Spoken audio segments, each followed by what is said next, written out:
सर्वशक्तिमान परमेश्वराच्या नावाने आपल्या सर्वांना नमस्कार. आमच्या TWT मराठी कार्यक्रमामध्ये आपले स्वागत आहे. या कार्यक्रमाच्या माध्यमातून आमच्या सोबत जुळून राहा. परमेश्वर तुम्हाला आशीर्वादित करो.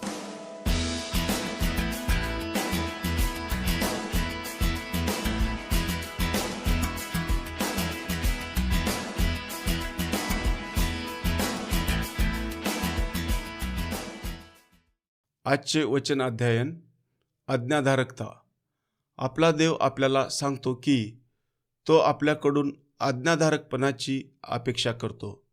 तो म्हणतो, जो माझ्यावर प्रेम करतात आणि माझ्या आज्ञा पाळतात तेच माझे शिष्य आहेत. तो केवळ देवाचे वचन ऐकण्यानेच नव्हे तर देवाचे वचन पूर्ण करण्याचे महत्त्व सांगतो, म्हणजे आज्ञापालन. तो शास्त्रवचनातून फळ देण्याचे महत्त्व सांगतो. फलवंत असणे आणि विश्वासात जगणे आणि एकमेकावर प्रेम करणे या सर्वांचा संदर्भ आज्ञाधारक असणे होय.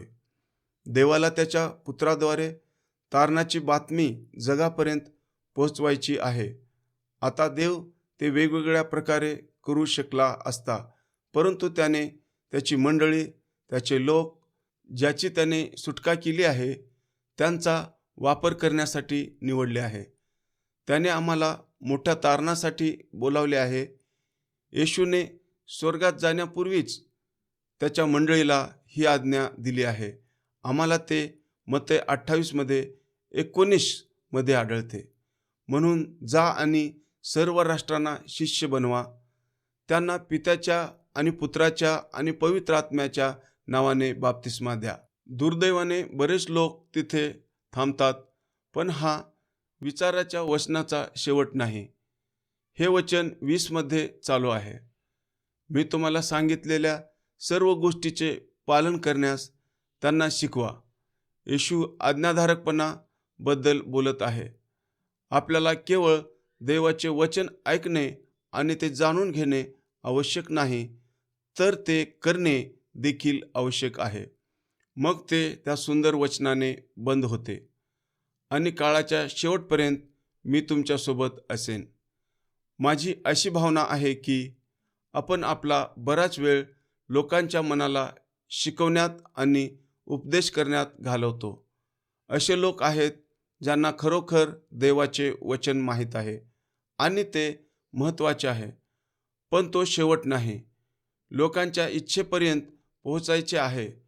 इच्छेचे रूपांतर देखील करावे लागेल, जेणेकरून आपल्याला देवाचे अनुसरण करावेसे वाटेल.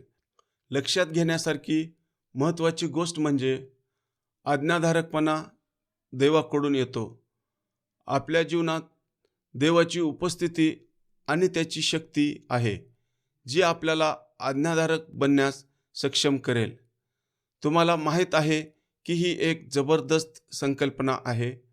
जर आपण त्यावर फक्त 1 मिनिट लक्ष केंद्रित करू शकलो तर ती आपल्यात येईल. देवाच्या पवित्र आत्म्याच्या आशीर्वादाखाली तुम्हाला तुमचे जीवन देवाकडे वळवावे लागेल, जेणेकरून तो तुमच्यामध्ये कार्य करून तुमची मन बदलेल आणि तुमच्यामध्ये त्याचे अनुकरण करण्याची आणि त्याची सेवा करण्याची आणि त्याच्या नावाचा गौरव करण्याची, चांगली कामे करण्याची इच्छा निर्माण करेल. तुमच्यामध्ये देवाची उपस्थिती आहे, जी आज्ञाधारकतेला प्रवृत्त करते. आता तुम्ही अवज्ञा केलीत असे म्हणूया. आपण त्याचा इतका विचारही केला नाही असे म्हणूया. तुम्ही त्याची फारशी काळजी करत नाही. बरं, पहिली पायरी कोणती? पहिली पायरी, जर तुम्ही देवाचे मूल असाल आणि त्याचा पवित्र आत्मा तुमच्यामध्ये असेल, तर तुम्ही पश्चाताप करावा अशी देवाची इच्छा आहे, हे ओळखणे. देव तुम्हाला गुलाम बनवू नये, जेणेकरून तुम्ही तुमच्या पूर्वीच्या जीवनपद्धतीकडे परत जाल. मग मुद्दा काय आहे? जर तुम्ही पापी, अवाज्ञाकारी जीवन जगत असाल, तर तुमचा धर्म ख्रिश्चन हा एक प्रकारचा खोटा आहे. दुसरीकडे तुम्ही संसारिक आणि पापी जीवन जगत आहात. आपण पश्चाताप करून त्याच्याकडे परत यावे अशी देवाची इच्छा आहे. म्हणूनच आपण प्रभू येशू ख्रिस्त आणि त्याच्या क्षमाशील प्रेमासोबत दररोज जगले पाहिजे. म्हणूनच आम्हाला ख्रिश्चनांच्या सहवासाची गरज आहे, जे आम्हाला आधार देऊ शकतात आणि आम्हाला मजबूत करू शकतात. जेव्हा आपण चुकीचे असतो तेव्हा हे ख्रिस्ती मित्र आपल्याला फटकारतात आणि जेव्हा आपण चुकीच्या मार्गावर जातो तेव्हा आपल्याला परत बोलावतात. हे आवश्यक आहे, जेणेकरून देव आपल्या हृदयात आणि मनात कार्य करतो आणि आपल्याला आज्ञाधारक राहण्यास प्रवृत्त करतो. मला वाटते की आज्ञाधारकतेबद्दल आपल्याला अधिक शिकवणीची गरज आहे. आम्ही आज्ञा शिकवतो, तरीही असे बरेच ख्रिस्ती आहेत जे आपल्याला विश्वासात वाढवतात, ज्यांना असे वाटते की संपूर्ण गोष्ट फक्त बोलणे आहे. त्यांना वाटते नक्की आम्ही ते म्हणतो, नक्कीच आम्ही ते शिकवतो, परंतु आम्हाला माहीत आहे की कोणीही तसे करू शकत नाही. आम्हाला माहीत आहे की प्रत्येकाचे दुहेरी मानक आहे आणि खरोखरच तुम्ही तसे जगले तर तुम्ही जगात खरोखरच एक विलक्षण गोष्ट असेल, कारण तुम्ही इतरांपेक्षा खूप वेगळे असता. आपण आज्ञाधारक का नाही असे कारण सांगून शैतान आपल्यावर कसा प्रयत्न करतो ते पहा. आपण असेच पुढे जाऊ शकतो आणि आपण जे काही करतो त्याबद्दल प्रत्येक वेळेस पश्चाताप करत नाही. आपण खरोखर आपले मन बदलत नाही, कारण आपण ते देवाकडे वळलेलो नाही. देवाची इच्छा आहे की आपली अंतःकरणे बदलली जावी. आपण त्याचे लोक व्हावे अशी त्याची इच्छा आहे, की आपण अशा प्रकारे लोक व्हावे जे त्याला वापरता येतील. त्याला त्याची सुवार्ता सर्व लोकांपर्यंत पोहोचून जग बदलायचे आहे.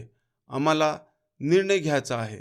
आज तुम्ही कोणाची सेवा कराल हे ठरवा. तुम्ही किती वचनबद्ध आहात.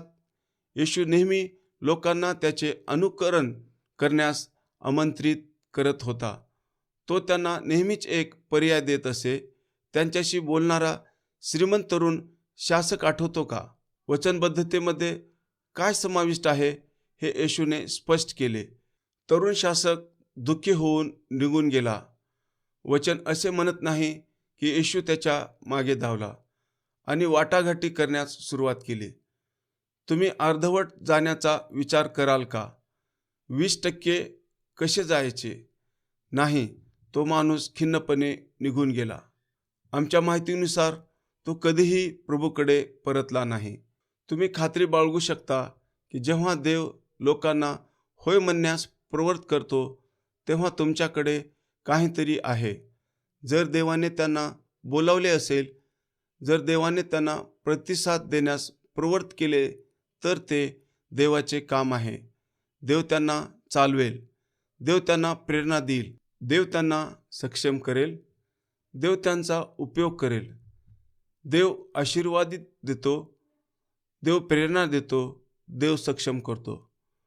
माझा विश्वास आहे की देवाला त्याच्या लोकांद्वारे काम करताना पाहणे ही एक अविश्वसनीय गोष्ट आहे.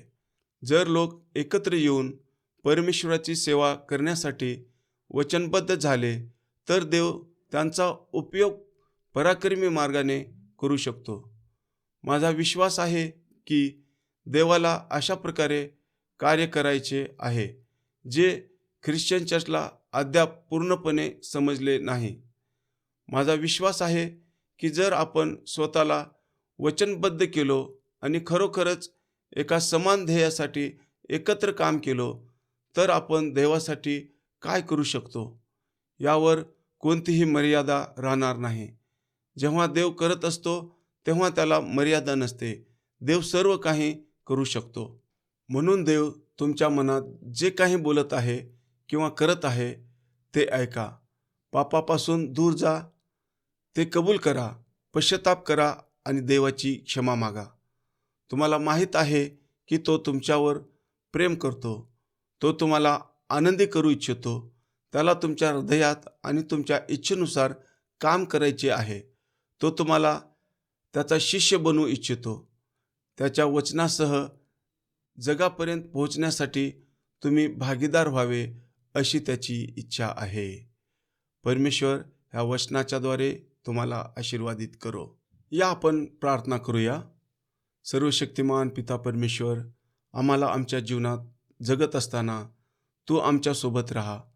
आम्हाला मार्गदर्शन कर, तुझ्या तारणासाठी तयार कर आणि योग्य जीवन जगण्यासाठी व तुझ्या भयात, विश्वासात व आज्ञाधारकपणात जीवन जगण्यासाठी सहाय्य कर, मदत कर.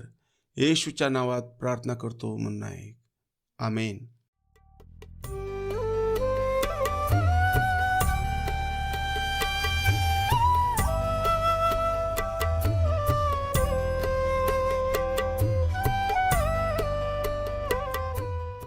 अधिक माहितीसाठी listenersfeedback@gmail.com वर ईमेल करा. 8523047990 नंबरवर व्हॉट्सअप, SMS व फोन करा. धन्यवाद.